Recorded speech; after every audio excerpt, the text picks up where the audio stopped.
ouvir.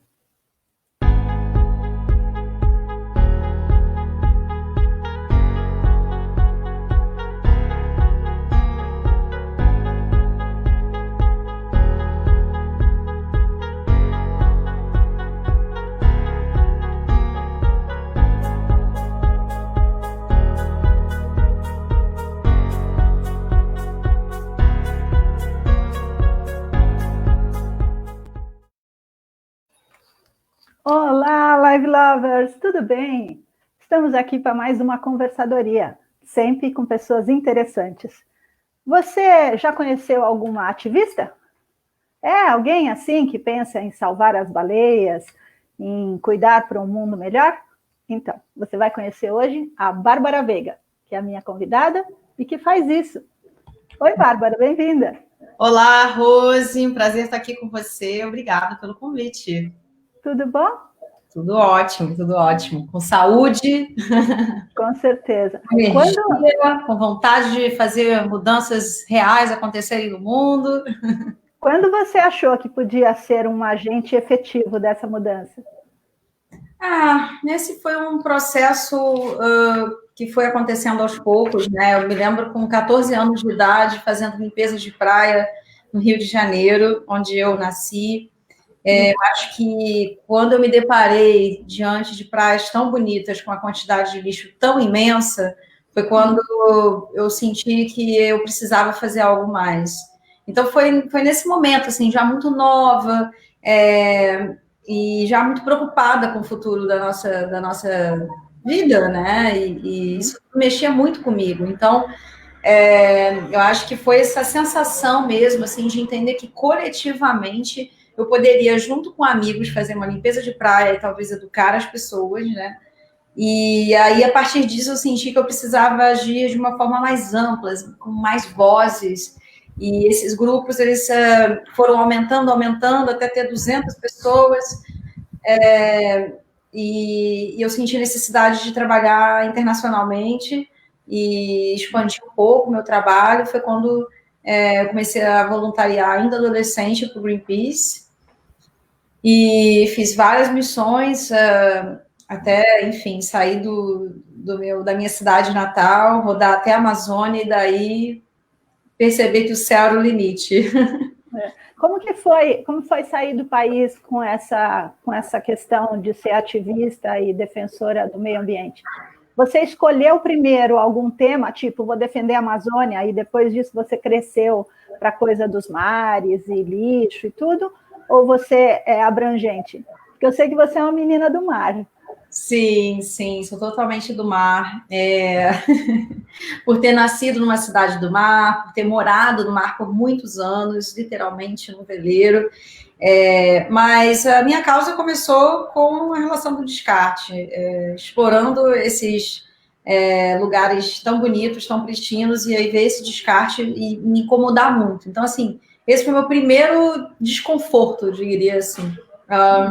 Mas outras ações e outras preocupações foram atravessando o meu mundo, né? Eu fui conhecendo pessoas envolvidas com o meio ambiente, fui dialogando com pessoas que tinham outras questões, né? E claro que a Amazônia era um sonho da minha vida, eu achava que era aquele lugar, assim, provavelmente inalcançável e muito difícil, né? O acesso aos povos indígenas, existia um fascínio imenso, assim, já na adolescência, por essa parte do mundo.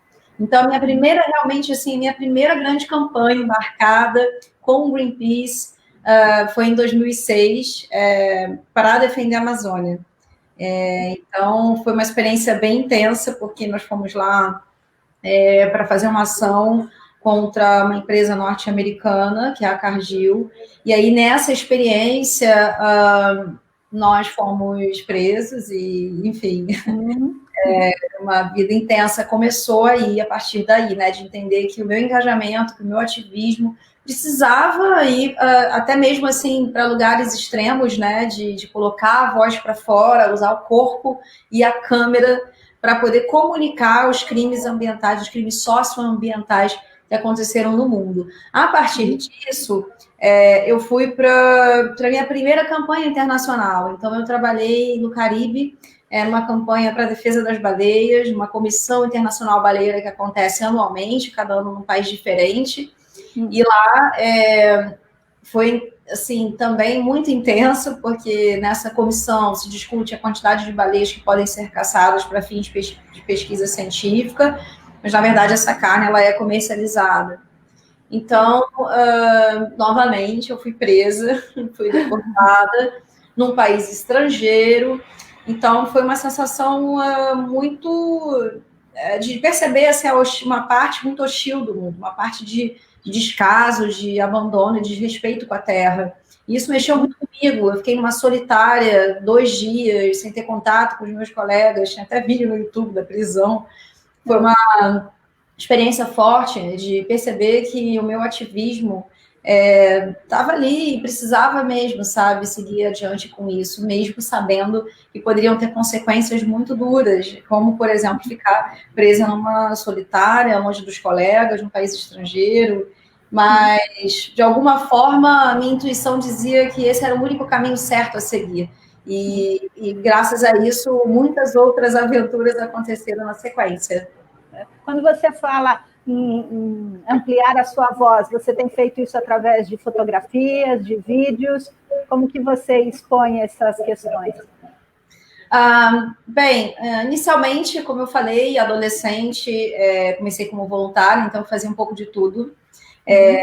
E até eu, assim, desde fazer as limpezas de praia, dialogar com as pessoas, trabalhar na comunicação, até eu assumir mesmo a fotografia e o audiovisual como meio principal de comunicação para eu poder atingir as pessoas, fazer com que elas refletissem sobre as suas ações e principalmente mostrar com a arte uma maneira de engajar as pessoas, porque você olha uma imagem e você fica impactado quando ela é forte, né? Não tem como você olhar e você não sentir alguma coisa quando ou é um lugar muito incrível, ou espécies maravilhosas, ou a gente vê o caos. Eu costumo falar que eu fotografo o caos, beleza, porque a vida é assim, né? São essas duas partes da gente que estão o tempo todo atuando, nos questionando, nos trazendo, além dos questionamentos, a percepção e a necessidade de preservação para a gente se manter aqui como espécie humana.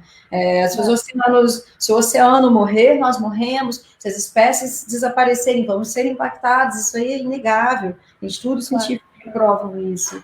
Então, foi algo muito natural. Eu não sabia que eu vou, a minha carreira vai ser exatamente assim, mas eu sabia muito claramente que a ética e minhas pontuações, minha maneira de ver o mundo, minha maneira de me engajar com me relacionar com o que está no ambiente era muito importante para mim. Então, a arte foi o meu veículo, e ainda é o meu veículo principal para tocar as pessoas, só que como você falou na descrição desse encontro nosso, né? É difícil colocar um rótulo. Eu não gosto muito. Eu sempre na parte do crédito eu falo, ai, caramba, vamos lá. O que eu vou escrever, né? É muita coisa. Porque eu acho que a gente... eu não sei, assim, acho que todas as pessoas têm multitalentos, têm muitas habilidades. Algumas vezes elas são trabalhadas e desenvolvidas, outras vezes elas ficam um pouco adormecidas, porque, enfim, a vida vai levando a gente para determinados caminhos e a gente nem sempre tem a oportunidade de explorar diferentes áreas e talentos. Acho que a pandemia até veio para muitas pessoas abrirem novos negócios, repensarem a sua maneira de trabalhar, né? E eu acho isso muito fascinante. Então, eu cheguei em um momento e falei, bom, eu consigo me expressar melhor para esse determinado tema quando eu escrevo. Para uma missão como essa, uma expedição que eu participe navegando, eu prefiro filmar, eu prefiro fotografar, eu prefiro mostrar com imagens. Ao mesmo tempo, eu também faço palestras, porque eu gosto de dividir esse pensar, essas ações, porque é maravilhoso a gente trocar. Eu não faço a minha arte para mim, eu faço para o mundo, eu faço para que as pessoas possam sentir um pouco do que eu senti. E aí, no momento que eu entrego aquilo, entrego aquela imagem, eu faço aquele filme, já não pertence mais a mim, é coletivo. Eu sou movida pelo coletivo e só acredito que só o coletivo mesmo pode, de fato, transformar o mundo, Rose. Como você acredita que as pessoas podem fazer pequenas mudanças com esse viés da sustentabilidade? Não só reciclando lixo, porque eu acho que isso é o básico, né, que tem que fazer. Mas o que mais? Eu acho que no momento que a gente acorda de manhã, a gente já tem um impacto, né? A gente já gera um impacto. Por quê? A gente vai tomar banho, a gente vai se alimentar, a gente vai desligar o despertador, a gente vai usar energia para recarregar nosso laptop, a gente vai ver que roupa que eu vou usar. Então, tem todo um ciclo que faz parte da nossa existência que compromete ou não a nossa relação com o ambiente.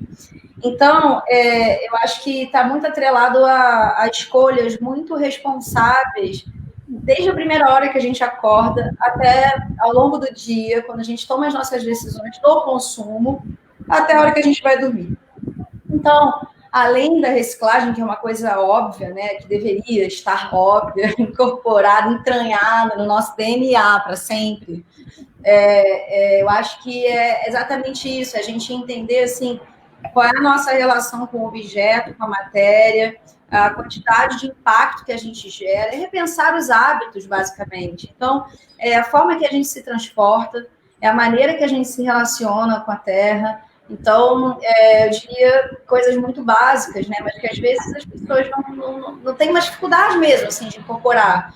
Você precisa usar o carro quando você pode usar a bicicleta, ou caminhar, ou achar mecanismos de transporte que sejam mais sustentáveis. Hoje a gente tem opções para isso, a gente tem ideias e possibilidades. A conta de banco, o banco que você escolheu é sustentável? O investimento que você decidiu fazer para escola, universidade do seu filho, da sua filha, é um investimento sustentável? Qual a empresa que vai estar lucrando com isso? Quem você está apoiando? Petróleo, que é um grande problema, né? Um grande problema para as questões mais intensas, né, que são os combustíveis fósseis, que são o plástico, né, o grande problema da humanidade, né, nas últimas décadas, agora muito mais intensificado com a pandemia.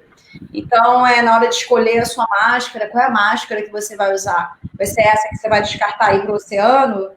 Ou vai ser aquela que você vai poder lavar, reutilizar? É um novo lixo, né? É um grande lixo, como tem máscara abandonada por aí. E eu acho que é por aí, sabe? A gente está numa oportunidade muito forte agora de repensar nossa maneira de se relacionar com o mundo, de se relacionar com o planeta. Eu tenho um canal de YouTube que eu sempre pergunto, né? Qual o seu relacionamento com o planeta? Porque a gente precisa desenvolver um relacionamento mais sólido, sabe? Mais se sentir responsável, né? Se sentir responsável, parte dessa coisa tão Sim. grande que é o universo, né? Exatamente, outras dicas básicas também, que às vezes, assim, poxa, eu moro num apartamento, eu não vou conseguir, mas você pode ter uma composteira pequenininha, você pode criar uma mini hortinha com coisas básicas do dia a dia, um tomate cereja, os temperos que você precisa, se tem um espaço maior, tem opções de jardim vertical, de horta vertical. Pode comprar produto sem embalagem, né? A granel.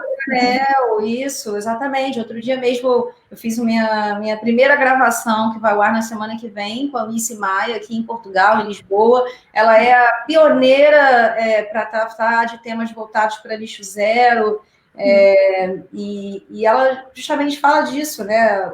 Como é que a gente chegou no momento da sociedade que a gente precisa se reinventar, né? Ela mesmo, de uma maneira muito bonita e honesta, falou no nosso papo, eu costumava consumir, não pensava, eu era consumista e tal, e de repente, olha aqui, eu estou com uma loja que é totalmente a granel.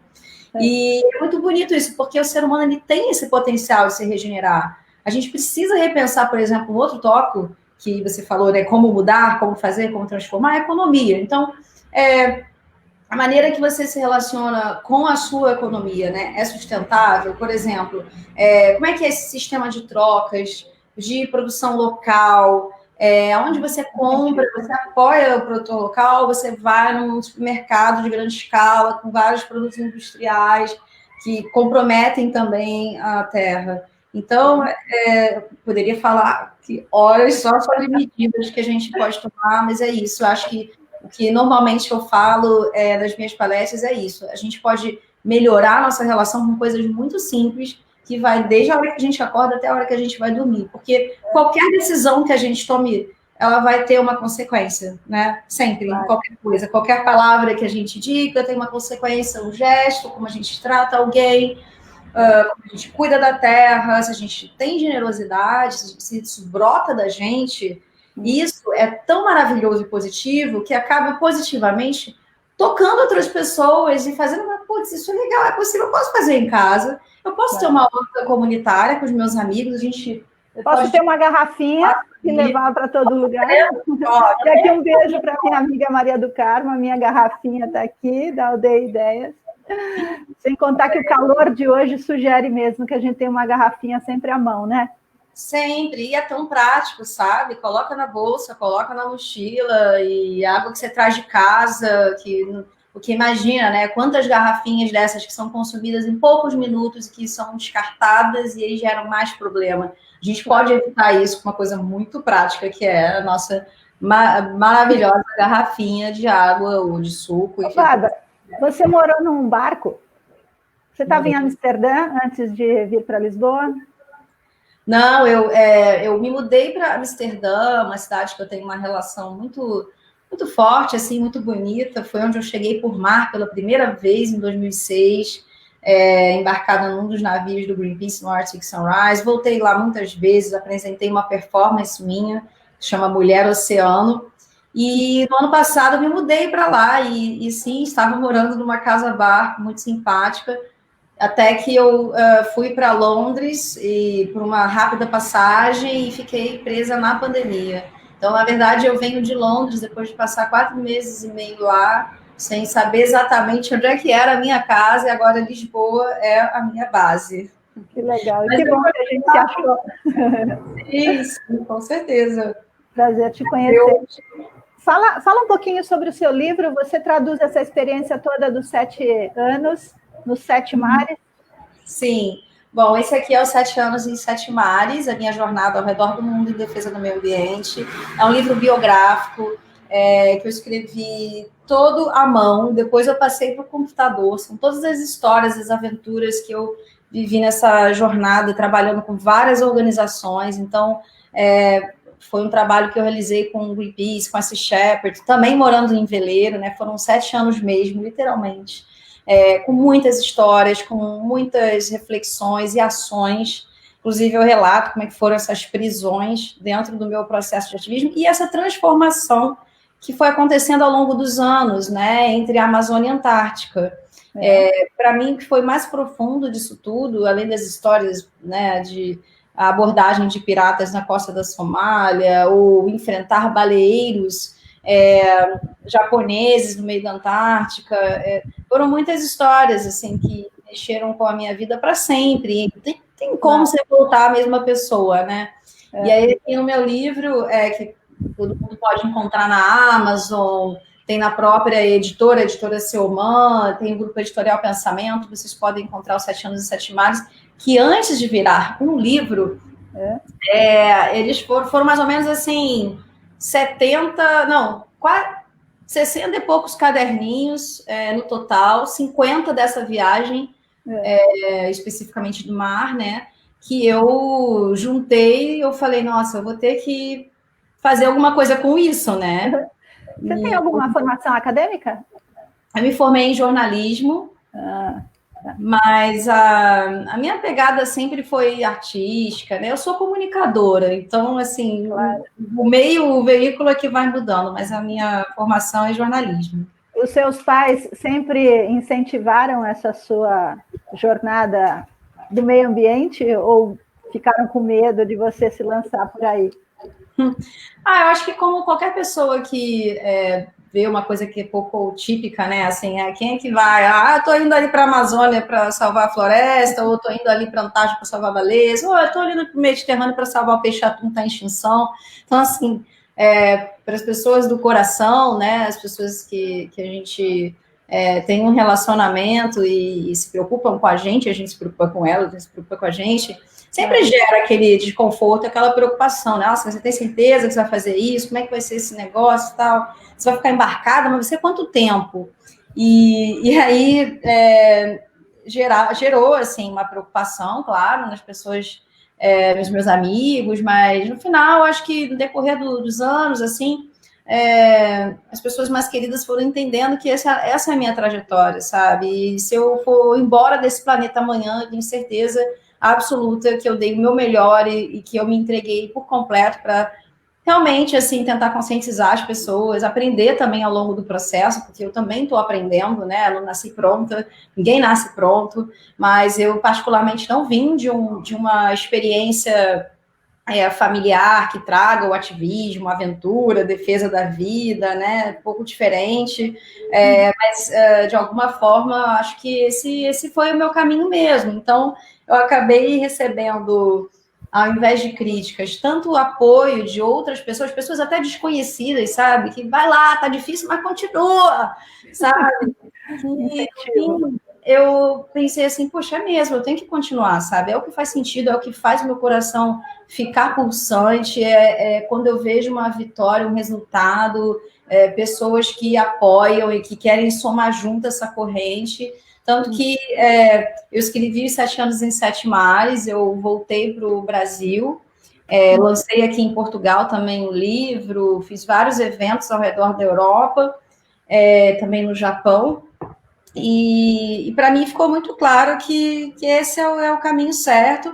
Fundei com 2 amigas a Liga das Mulheres pelo Oceano. Eu ia perguntar isso. Primeiro eu ia te dar parabéns, porque você fez aniversário, não é? Ontem. Então, parabéns público.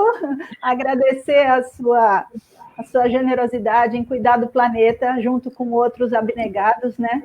Eu sei que é muito pouco o que cada um de nós faz, mas quero traduzir aqui um agradecimento público. Essas questões me tocam muito. Eu realmente acho que a gente tem que ter um mundo melhor, mas precisa se arrumar primeiro, né? A gente tem que ser uma boa pessoa para poder cuidar do mundo. Uhum. Então, parabéns. E queria dizer que você lançou um podcast. Então, fala aí também sobre isso e sobre a Liga do Oceano. Tá. Obrigada. Muito bom receber esse carinho, né? Quando a gente completa mais um ano de vida. Eu sou super festeira. A pandemia ficou um pouquinho prejudicada, mas o carinho é sempre bom, mesmo que virtualmente, né? Então, eu fundei, voltar ao Brasil, eu fundei junto com 2 amigas a Liga das Mulheres pelo Oceano, esse movimento em rede, que é só de mulheres, e a gente tem desde atletas, artistas, cientistas, professoras. A gente sentiu que tinha chegado a hora de ser protagonista, trazer o olhar do oceano de uma forma amorosa sobre a ótica feminina, e então é muito especial. Hoje a gente está muito orgulhosa assim, de poder trazer, por exemplo, a pauta de poluição do mar. A gente está numa campanha agora muito bacana com atletas brasileiras que falam sobre o seu amor e a sua preocupação pelo oceano. Então, é muito interessante a gente ver essas vozes todas unidas, e a Liga das Mulheres pelo Oceano só está crescendo, e a gente quer mesmo apoiar mais iniciativas, trazer mais mulheres e pensarmos juntas em maneiras diretas, práticas, reais, de lutar pelo oceano que a gente tanto ama. Legal. Olha, eu lembro nossos live lovers que todas essas citações a gente coloca depois nos comentários do vídeo, tá bom? Legal, gente. E o podcast foi lançado ontem. O podcast, que é o meu nome, vocês podem procurar no Spotify ou na sua preferência. Isso se chama Bárbara Veiga mesmo, e eu vou trazer para vocês histórias, reflexões, experiências de viagem, tudo voltado para questões de meio ambiente e sustentabilidade, com vozes mais diversas. Eu tenho um canal de YouTube que se chama também Bárbara Veiga, e nele eu trago essas personalidades para a gente refletir juntos esse futuro que a gente quer ver. E é muito interessante porque assim, não precisa ser necessariamente um ativista ou uma pessoa da academia para poder falar de sustentabilidade, né? Eu tento trazer isso um pouco para o canal, e no podcast você pode acompanhar agora na íntegra. Então, toda semana, quarta-feira, 8 da manhã, no horário do Brasil, meio-dia, no horário aqui da Europa, de Portugal, as pessoas vão poder conferir. Então, tem historiador, cientista, sexóloga, economista, enfim, uma pluralidade de vozes, de backgrounds, de experiências totalmente distintas, mas refletindo junto esse mundo que a gente quer viver. Então, o podcast está sendo uma delícia de fazer, eu estou amando. Eu queria saber, quem é uma referência para você quando o assunto é sustentabilidade e defesa do meio ambiente? Bom, são muitas, né, Rose? Porque cada hora a gente se inspira com pessoas diferentes, mas eu acho que de cara, assim, eu posso falar da Sylvia Earle, que é uma oceanógrafa fantástica, que hoje, com seus mais de 80 anos, continua fazendo mergulho, continua contribuindo com as suas ideias e é uma figura que desde sempre tem tocado na minha vida, mas ao mesmo tempo a gente tem uma figura, eu falei, né, dessa senhora já, mas é figuras jovens, né? Malala, Greta, a gente tem uma série de inspirações ao nosso redor, mas, no entanto, eu lembro que, quando eu era pequena, eu gostava muito de ler o Tintim, o gibi do Tintim. Ah, que lindo! Tem uma influência que deve estar assistindo a gente, que acho que vai gostar dessa sua citação. Eu fui no Museu do Hergé, que é o grande criador, né, desse personagem, Tintim. Eu adorava quando eu era pequena, e eu ficava, puxa, eu queria ser Tintim, mas por que o Tintim ele é menino? Será que dá para ser Tintim menina? Então eu ficava pensando nisso, assim, né, no fato dele querer lutar pela justiça, ajudar as pessoas, resolver coisas. Aí, né, o Tintim foi até a Lua, né, gente? Claro. Sabe, né? Eu estou planejando. Aí primeiro tem que cuidar da Terra aqui, aí depois a gente pensa na Lua. Mas realmente o Hergé foi um visionário, né? Assim, pensando que antes mesmo do homem à Lua, o próprio personagem do gibi já tinha ido. Então, são muitas pessoas que me influenciaram dentro dessa jornada e que me influenciam até hoje. E eu quero mesmo me abastecer, sabe, de iniciativas incríveis. E é o que eu quero também trazer para os meus canais, né, no YouTube e no podcast. Eu quero realmente que as pessoas elas se inspirem com pessoas, mulheres, que me inspiram também. Então, tudo bem, é importante a gente falar sobre os problemas do mundo, como é que a gente muda esse cenário e tal, mas como é que é na prática, sabe? Então, eu gosto muito disso, porque, afinal de contas, eu venho do ativismo, já estou nessa há bastante tempo, há mais de 20 anos, trabalhando com essas causas, e então eu gosto muito de trazer o pensar, mas principalmente o agir. Legal. Foi um prazer falar com você, Bárbara. Vamos deixar aí os links dessas referências todas que você citou. Agradeço demais. Um beijo para você. Um beijo, Live Lovers. E no sábado a gente está aqui de novo com um assunto muito legal: cachaça. Tchau. Obrigada, Rose. Para quem quiser acompanhar, meu Instagram é Bárbara Veiga Oficial. E o livro 7 anos em 7 mares, que está aí, só colocar no Google, que vocês acham a forma, desde Kindle, o livro físico, e até o audiobook que eu mesma narrei, que também está disponível aí nas redes. Obrigada pela oportunidade. Beijão, tchau. Bom dia, tchau.